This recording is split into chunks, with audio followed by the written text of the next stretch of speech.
हमरा दिल बोलेगा, हमरा दिल बोलेगा। Music by Aarti Chandan studio.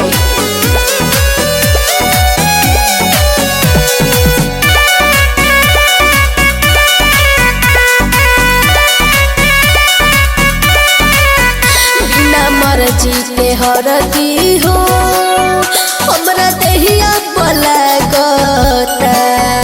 बिना मर्जी के हरदी हो हमरा देहिया बोलेगा। तू खुद बड़ू राजी तबे नु होता शादी, तू खुद बड़ू राजी तबे नु होता शादी। अब प्यार दूर भागता बिना मर्जी के हरदी हो हमरा देहिया बोलेगा। बिना मर्जी के हरदी हो हमरा देहिया बोलेगा।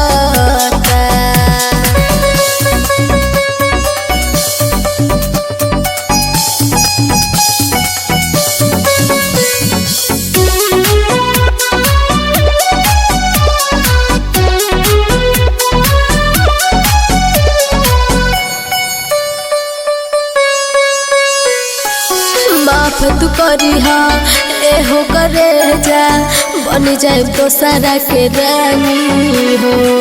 हमरो कहला का मनलू नाही कोइलू तू मन मानी हो।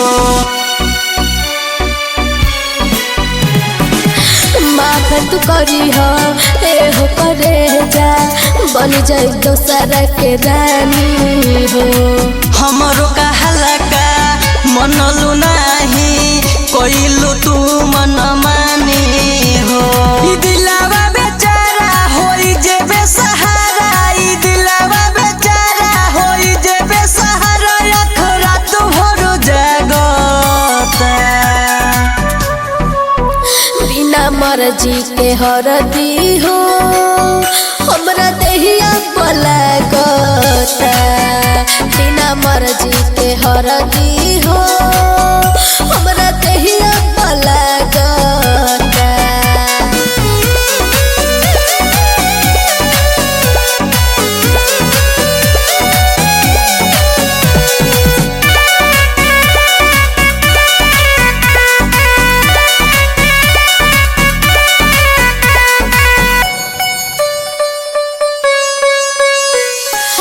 सुन सतेंदर आरती चंदन बानी हम बेकसूर हो।